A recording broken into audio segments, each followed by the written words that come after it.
Bismillahirrahmanirrahim. Assalamualaikum warahmatullahi wabarakatuh. Apa kabar kalian semua anak-anak? Semoga senantiasa selalu sehat, selalu bergembira, selalu dalam lindungan Allah Subhanahu wa taala, selalu memiliki semangat dan motivasi untuk senantiasa meningkatkan kemampuan dan selalu bersemangat untuk belajar. Selama masa pandemi ini, marilah kita sama-sama berdoa, semoga cepat berakhir, dan senantiasa kita selalu mengikuti protokol kesehatan. Kalau memang keluar rumah hanya untuk urusan penting dan perlu, jangan lupa selalu gunakan masker, dan senantiasa menjaga jarak. Insya Allah, kalau semua mengikuti protokol kesehatan, harapan kita pandemi ini cepat berakhir. Sebelum pembelajaran dimulai, marilah kita sama-sama berdoa. Semoga apa yang kita pelajari hari ini mendatangkan manfaat. Amin ya rabbal alamin. Silakan berdoa dimulai. Berdoa selesai. Pada pembelajaran sebelumnya, kita sudah membahas masalah vektor. Apa itu besaran vektor? Kemudian bagaimana notasi penulisan vektor? Sudah kita pelajari pada minggu sebelumnya. Di sini akan membahas mengenai operasi penjumlahan dan pengurangan vektor. Serta nanti bagaimana penguraian vektor. Seperti biasa, sebelumnya disampaikan kompetensi dasar dan tujuan pembelajaran. Kompetensi dasar pada materi ini adalah 3.2 untuk pengetahuan, menerapkan prinsip penjumlahan vektor dengan pendekatan geometri. Kemudian untuk KD keterampilan, merencanakan dan melaksanakan percobaan untuk menentukan resultan vektor. Dengan tujuan pembelajaran, setelah mengikuti kegiatan pembelajaran daring, diharapkan peserta didik dapat menjelaskan perbedaan antara besaran vektor dan besaran skalar, menyebutkan contoh besaran-besaran vektor dalam fisika, menggambarkan vektor, bagaimana menuliskan notasi vektor, dan menjelaskan komponen-komponen vektor. Ini sudah kita bahas, sudah kita pelajari pada sebelumnya. Sini akan kita coba nanti menjumlahkan dan mengurangkan vektor, 2 buah vektor atau lebih dengan nanti metode segitiga, jajaran genjang, dan poligon. Kemudian nanti bagaimana menjumlahkan 2 vektor yang segaris atau membentuk sudut dengan metode grafis dan metode analitis. Kemudian menjumlahkan vektor berdasarkan data hasil percobaan dan menyajikan laporan hasil percobaan, menentukan resultan vektor dengan rasa ingin tahu yang tinggi, disiplin, bertanggung jawab, kritis, kreatif, dan komunikatif. Dan berikutnya, sebelumnya kita coba mengingat dulu rumus trigonometri dalam fisika dasar. Sebenarnya disajikan sebuah segitiga, ya. Ada sisi A, B, C, ya, A, B, C. Kemudian sisi ini A, ini B, ini C. Jadi kalau kita melihat dari A, ya, kita pandang dari A, ini untuk menyatakan fungsi sinus, kosinus, dan tangen, gitu ya. Kita lihat segitiga siku-siku yang di sini. Kalau kita memandang yang di A itu adalah rumusnya sisi depan dibagi dengan sisi miring, atau sinus A, gitu ya, A per C. Jadi kalau kita memandang A, ini depan A, ini samping, ini miring. Kemudian untuk rumus kosinus A, berarti sisi samping dibagi sisi miring. Jadi B per C. Kemudian untuk tangen A, gitu ya, tangen A, sisi depan dibagi dengan sisi samping. Jadi yang tegak dibagi dengan yang horizontal atau yang datar. Ini kalau kita memandang A. Kalau kita memandang yang B, ya, berarti ini depan, ini samping, ini sisi miring. Jadi kalau sinus B, gitu ya, sinus B, sisi depan dibagi dengan sisi miring. Kalau kosinus B, sisi samping atau sisi yang sebelahannya dibagi dengan sisi miring. Berarti kosinus B A per C. Gitu ya. Ini kalau kita melihat dalam sebuah segitiga siku-siku, fungsi yang paling sering dipakai adalah fungsi sinus, kosinus, dan tangen. Ini nanti akan dibahas, akan digunakan dalam penguraian sebuah vektor atau lebih. Ya. Dan berikutnya, ini kita mengulang. Sebuah vektor itu dapat dituliskan dengan dua cara berikut. Jadi bisa kita memberi anak panah di atasnya. Jadi ini dibaca ini vektor A, vektor A, vektor OA. Kemudian atau dicetak tebal gitu ya. Ini dibaca vektor A, vektor A, vektor OA. Ini adalah bagaimana notasi atau penulisan sebuah vektor. Dan berikutnya kita coba menjumlahkan vektor segaris. Gitu ya. Di mana di sini ada vektor gaya 1 arahnya ke kiri sebesar 2 Newton. Vektor gaya 2 arahnya ke kiri 7 Newton. Kemudian ada vektor yang ketiga, vektor gaya yang ketiga dengan arah ke kanan 3 Newton. Ini kalau kita ingin menghitung resultan vektor gaya 1, vektor gaya 2, dan vektor gaya 3, kita beri lambang dulu. Resultan sama dengan ini, karena ini kan sama ke kiri, ini ke kiri. Jadi bisa dijumlahkan dulu.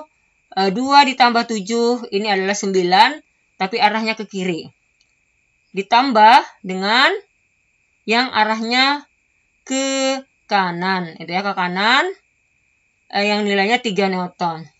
Boleh 3 arah ke kanan ditambah dengan 9 arah ke kiri, maka hasilnya adalah 6. 6-nya adalah ke kiri gitu ya. Bisa seperti ini. Nih 2 tambah 7 tadi ya, tapi yang 2 tambah 7 di sini adalah ke kiri. Kemudian kebalikannya ini yang ke kanan.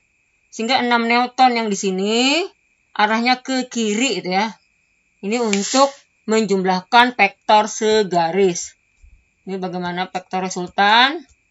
Kemudian menjumlahkan dan mengurangkan vektor dengan cara segitiga. Misalnya, ini tidak ada nilainya, cuma cukup digambarkan dengan sebuah anak panah. Ini menyatakan vektor A ke kanan, kemudian vektor B ke kanan atas. Nah, bagaimana kita menjumlahkan dengan cara segitiga? Langkah pertama, kita buat dulu vektor A, vektor yang pertama. Jadi ada pangkal, ada ujung. Setelah selesai vektor yang pertama, kita buat vektor yang kedua, yaitu vektor B. Jadi di sini pangkalnya ketemu ujung, kemudian pangkal vektor kedua, ini adalah ujung vektor kedua. Sehingga dia membentuk segitiga. Untuk resultannya, vektor A ditambah dengan vektor B. Jadi vektor yang pertama adalah vektor yang A, buat ketemu pangkal dengan pangkal. Kemudian ujung dengan ujung bertemu. Ujung vektor kedua bertemu dengan ujung resultan. Nah, seperti ini, sehingga ini yang pian laksanakan itu nanti akan benar, berbentuk segitiga. Kemudian yang kedua, bagaimana cara mengurangkan? Misalnya ini vektor A, ini vektor B yang kedua, ini vektor pertama, ini vektor kedua. Kita coba mengurangkan. Vektor A dikurang dengan vektor B. Jadi kita buat dulu vektor yang pertama, yaitu vektor A, sesuai dengan gambar soalnya. Vektor yang pertama adalah vektor A, buat pangkal, buat ujung. Ini vektor yang pertama. Kemudian vektor yang kedua adalah negatif vektor B. Nah, kalau ke atas itu positifnya, berarti ke bawah lawannya adalah negatifnya. Sehingga untuk vektor yang kedua, ini pangkal vektor kedua bertemu dengan ujung vektor pertama. Kita buat, karena ini positifnya, berarti negatifnya ke bawah. Ini adalah negatif vektor B atau vektor yang kedua. Kemudian untuk membuat resultannya, pangkal bertemu pangkal vektor pertama.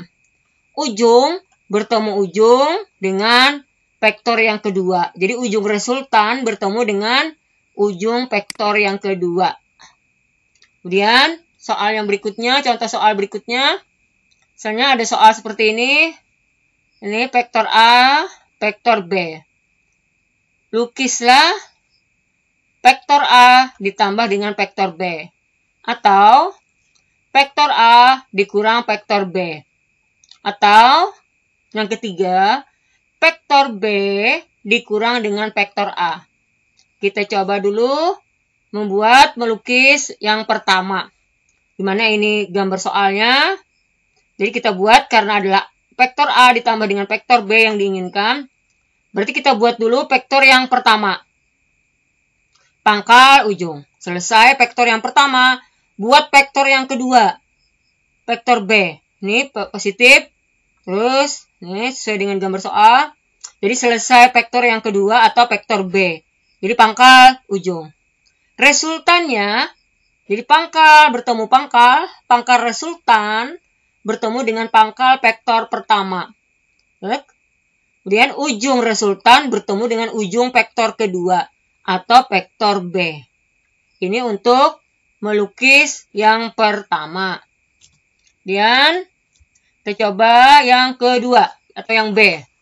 B ini gambar soalnya, untuk yang C. Sama. Kemudian kita buat vektor A dikurang dengan vektor B. Jadi langkah pertama, karena yang pertama adalah vektor A, kita lukis dulu vektor A, vektor yang pertama. Pangkal ujung. Ya, karena sebuah vektor itu kan digambarkan dengan sebuah anak panah ya. Selesai vektor pertama. Kalau yang ini positifnya, berarti ke bawah adalah negatifnya. Karena yang diinginkan adalah negatif vektor B atau negatif vektor yang kedua. Nah, ini selesai vektor yang pertama kita lukis, kita buat vektor yang kedua yang bernilai negatif vektor B. Jadi ini yang pertama dibuat, ini yang kedua. Kemudian resultannya adalah yang ketiga.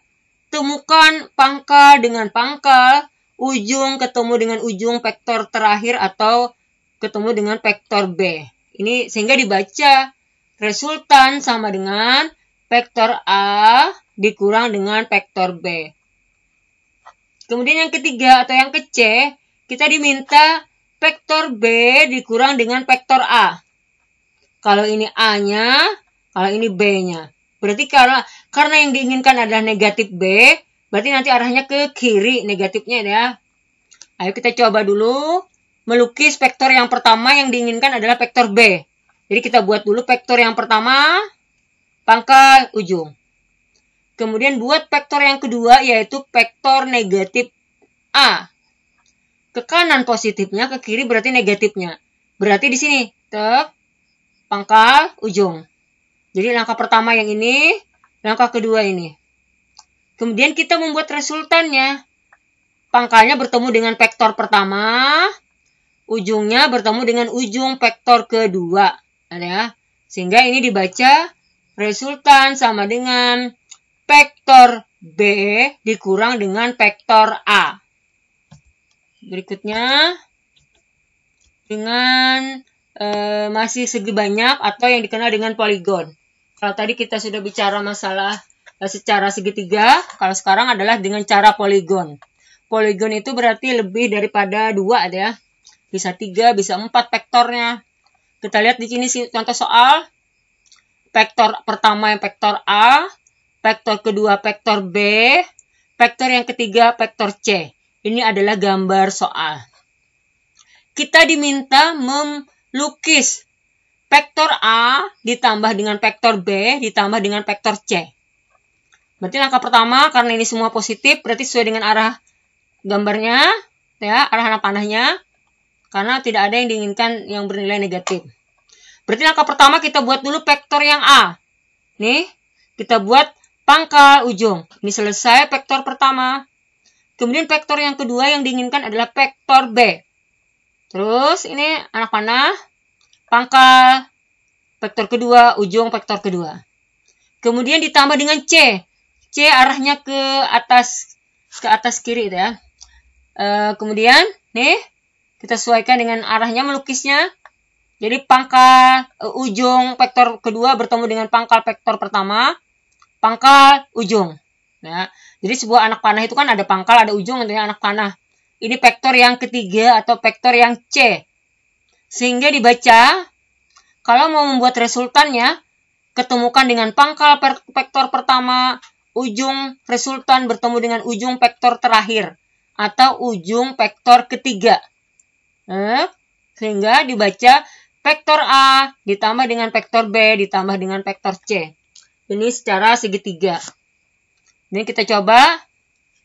Pada gambar di samping ini ya. Ini samping ini.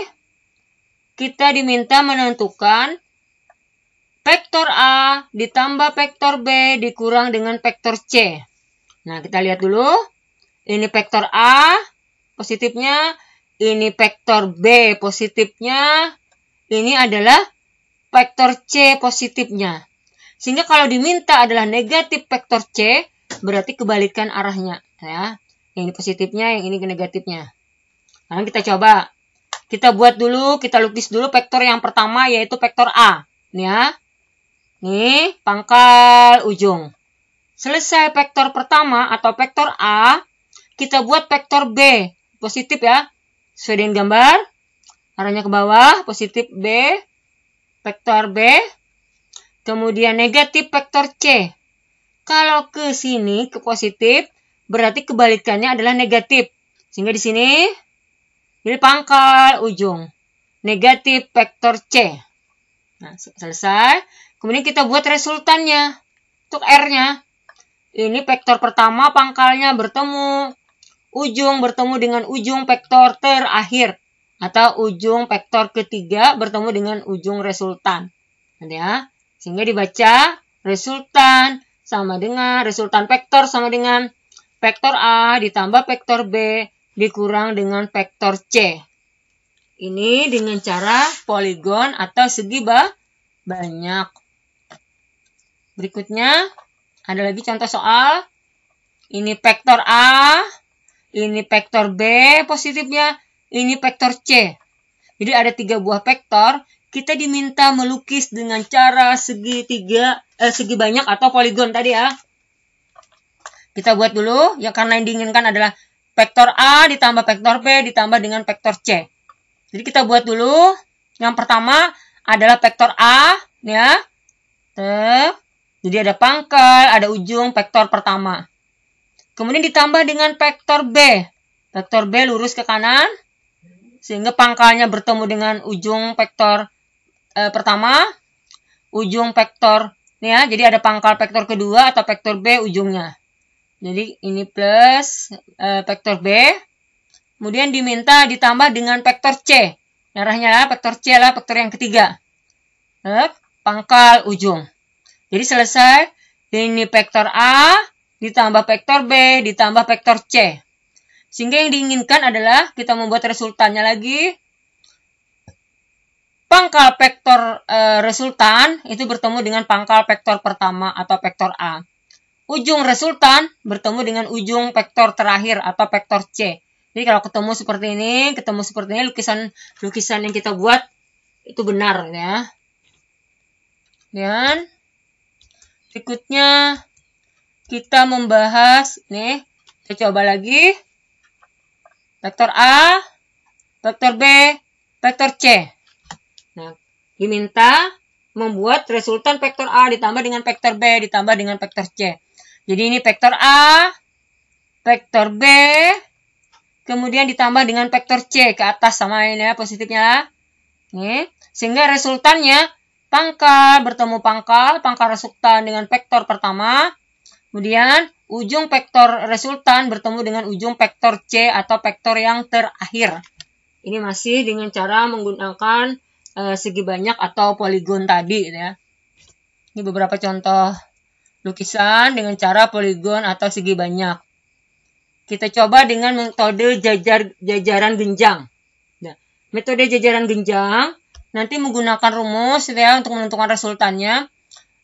Akar dari vektor pertama pangkat 2 ditambah dengan vektor kedua, dalam hal ini ada vektor gaya ya, ditambah dengan 2 kali vektor pertama, vektor kedua cos alfa. Nih. Sehingga nanti kita bisa menentukan ini misalnya antara vektor A dengan vektor B ada membentuk sudut alfa. Dimana di sini antara A dengan sisi miring atau resultannya ya.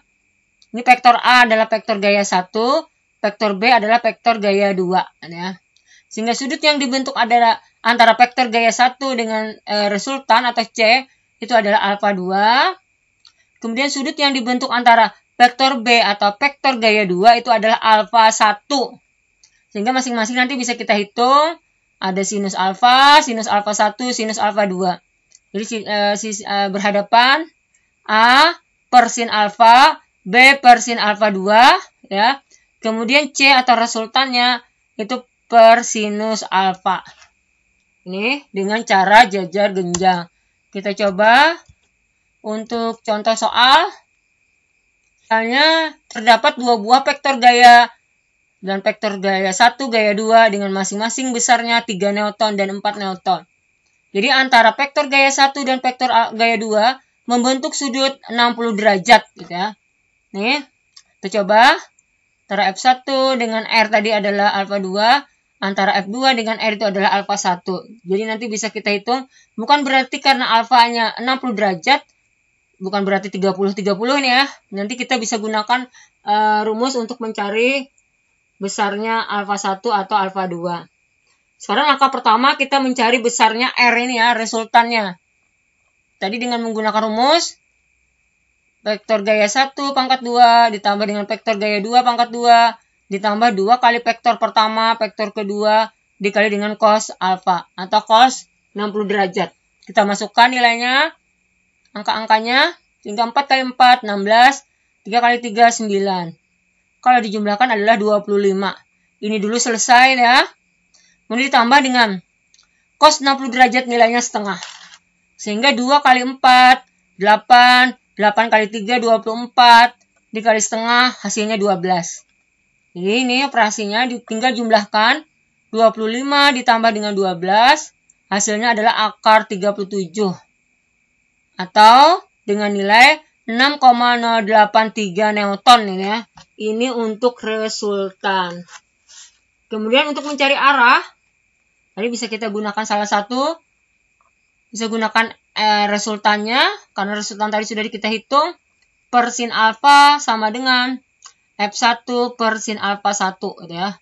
Di sini berarti ini F1 per sin alfa 1, F2 per sin alfa 2 gitu ya. Jadi kalau resultan itu per sin alfa, kalau F1 per sin alfa 1, F2 per sin alfa 2. Sehingga kita bisa masukkan, ini R-nya ada, F1-nya ada, kemudian sinus alfanya sudah ada, 60 derajat gitu ya.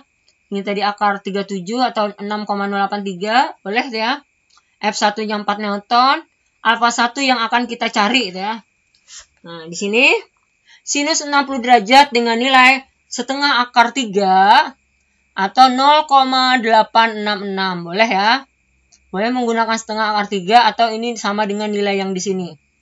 Ya, 6, kemudian ini tadi yang 6,083 adalah akar 37 ya. Dan kita keluarkan setelah kalikan silang ya. Keluarkan sinus alfa. Jadi sinus alfa sama dengan sinus alfa 1 sama dengan sinus 60 derajat atau setengah akar 3 dikali dengan 4 dibagi dengan akar 37.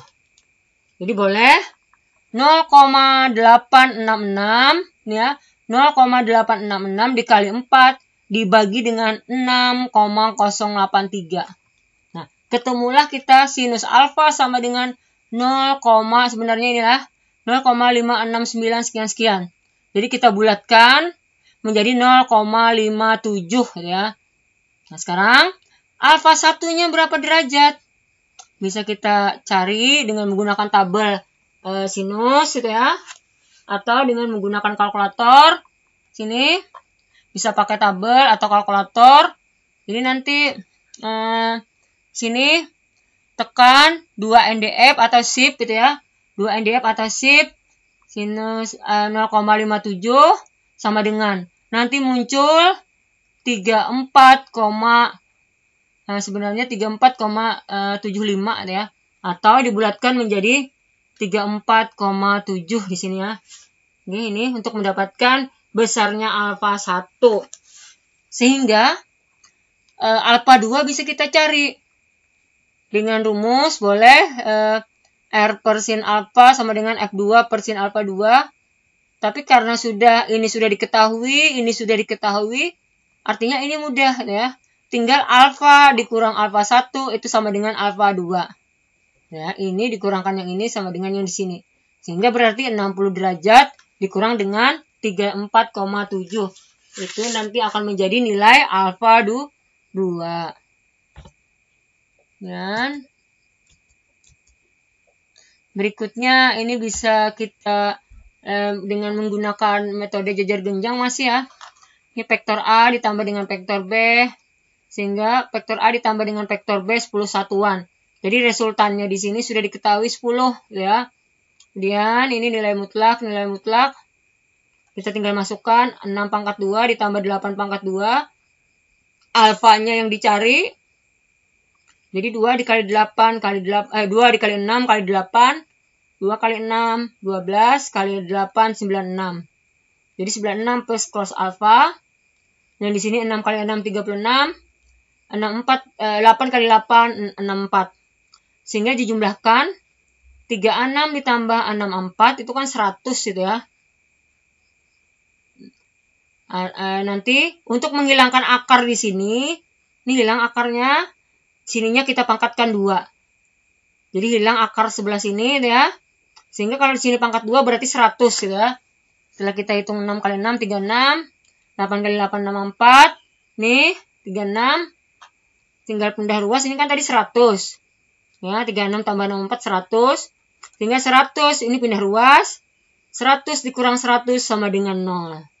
Sehingga tersisalah yang ini. 96 kali cos alfa. Jadi ini pindah ruas. 100 dikurang 100, 0. Sama dengan 96 kali cos alfa. Sehingga cos alfa sama dengan 0 dibagi 96, ya sama dengan 0. Nah, kita cari cos alfa yang bernilai 0 itu berapa derajat.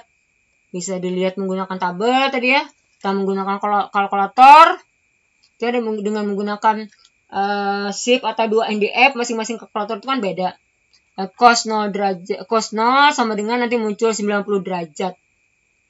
Jadi, tapi bisa juga kalian melihat dengan menggunakan tabel sudut istimewa, yang nilainya 0 itu kan adalah sebesar 90 derajat. Ini dengan metode jajar genjang. Berikutnya, kita akan bahas bagaimana menguraikan sebuah vektor menjadi komponen-komponennya. Berarti komponennya bisa pada sumbu X, bisa pada sumbu Y. Kalau pada sumbu X, itu menggunakan cos. Kalau pada sumbu Y, itu menggunakan sinus. Gitu ya. Sehingga kalau di sini, ada membentuk 30 derajat ya, dengan nilai sebesar 8 Newton gitu ya. Vektor B 8 Newton, maka vektor B ini bisa, ini vektor B 8 satuan gitu ya. Bisa kita uraikan vektor B ini pada sumbu X dan pada sumbu Y. Jadi vektor B cos alfa 8 di cos 30 derajat kan setengah akar 3. Sehingga ini 4 akar 3 satuan. Kemudian pada sumbu Y, vektor B dikali dengan sinus alfa. 8 dikali dengan sinus 30 derajat. Sinus 30 derajat nilainya setengah, sehingga di sini 4 satuan. Ini kalau sebuah vektor diuraikan menjadi komponen-komponennya pada sumbu X dan sumbu Y. Berikutnya, kita akan coba ada 3 buah vektor gaya. Kalau tadi 1 buah vektor yaitu vektor B. Sekarang vektor gaya 1 4 Newton, gaya 2 8 Newton, gaya 3 4 Newton gitu ya. Dengan masing-masing sudut yang dibentuk 60 derajat, 120 alfa 2, alfa 3-nya 180 derajat. Hitunglah besar resultan dan arah resultan. Jadi arah resultan ditentukan dengan alfa ini ya. Ini kita masukkan dulu besarnya sudut Setelah kita ketahui, tulis diketahui dan ditanyakan, jawab. Ya. Vektor gaya 1, vektor gaya 2, vektor gaya 3. 4 Newton, 8 Newton, 4 Newton. 60 derajat, 120, 180. Tadi pada sumbu X cos alfa, pada sumbu Y sinus alfa. Sehingga di sini 4 kali cos 60 derajat, cos 60 derajat setengah, 4 kali setengah 2. Kemudian pada sumbu Y-nya 4 sinus 60 derajat. Sinus 60 derajat nilainya setengah akar 3. Sehingga menjadi 2 akar 3. Dan seterusnya untuk vektor kedua, vektor gaya yang ketiga. Ya. Ini bisa kita lihat di tabel sudut istimewa, karena ini sudutnya ya kan 60 derajat, 120, 180. Pelan-pelan nanti akan dihafal ya. Dan termasuk dalam tabel sudut istimewa. Sehingga kita jumlahkan ini sumbu fx1, fx2, fx3. fy1, fy2, fy3. Ini 2, ini negatif berarti negatif 8. 2 ditambah dengan negatif 8 menjadi negatif 6. Dijumlahkan karena ini sudah 0. Ini bisa kita jumlahkan karena akarnya sudah sama ya. Sehingga bisa dijumlahkan menjadi 6 akar 3. Ini adalah resultan pada sumbu X, resultan vektor gaya pada sumbu Y. Dan kita akan menghitung besarnya resultannya. Jadi resultannya adalah besarnya pada arah sumbu X, pada arah sumbu Y. Pangkat 2, pangkat 2. Sehingga tadi min 6. Min 6 kali min 6 kan 36. Akar 3 kali akar 3, 3. Jadi 6 kali 6, 36. Sehingga 36 dikali 3. Ya. Baru tambahkan dengan 36. Ketemulah akar 144. Jadi akar 144 ini nilainya 12 Newton. Nah, untuk menentukan arah, ya kita lihat ketentuan pada kuadrannya. Ini X itu negatif, gitu ya, X negatif. Kemudian Y-nya positif. Nah, berarti resultannya dan arahnya itu berada di kuadran 2. Ini kuadran 1, positif, kuadran 2. Positif negatif, kemudian kuadran 3 negatif, kuadran 4 gitu ya, positif negatif. Ya, ketentuan tandanya. Berarti gambarnya yang kita bikin 12 Newton ini nanti adalah pada kuadran 2. Untuk menentukan arah ditentukan dengan resultan gaya pada sumbu Y dibagi dengan sumbu X. Jadi sisi tegak dengan yang datar. Yang tegaknya 6 akar 3 tadi ya. Dibagi dengan 6. Sehingga 6 dibagi min 6 itu kan sama dengan min 1. Min 1 kali akar 3 hanya hasilnya negatif akar 3. Nah, akar 3 ini berarti dia nanti karena dia berada di kuadran 2. Ya. Karena dia berada di kuadran 2. Negatif akar 3 ini nilainya berapa derajat? Kalau kuadran 2 itu kan ini 0 sampai 90. 90 sampai 180. Berarti daerah besarnya alfanya berada di antara 90 sampai dengan 180. Jadi kita lihat, boleh ditabel, boleh kalkulator. Negatif akar 3 ini adalah untuk alfanya 120 derajat. Alfa 120 derajat ini bisa kita gunakan rumus pada kuadran 2 ya. Karena ini tadi 90, 180. Berarti tangan 180 dikurang dengan 60. Ini 60. Berarti kita bisa menggunakan negatif tangan 60 derajat ya. Yang nilainya adalah tangan 60 derajat itu adalah akar 3. Jadi negatif akar 3. Jadi boleh menyatakan besarnya sudutnya adalah 120 derajat. Ini untuk 3 buah vektor gaya tadi. Cara mudah ingatkan. Ini kuadran 1, kuadran 2, kuadran 3, kuadran 4. Semua positif. Kuadran 2 hanya sinus yang positif. Berarti tangan. Nah, negatif kan? Ya. Nilainya ya. Kuadran 2.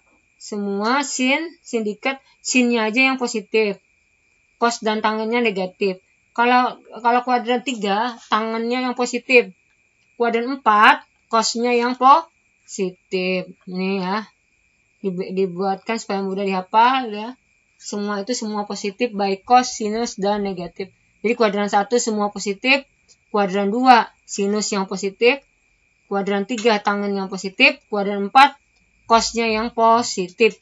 Jadi ini pas saja tadi kita hitung nilainya alfa 120 derajat dengan tangen 120 derajat itu nilainya adalah negatif 3.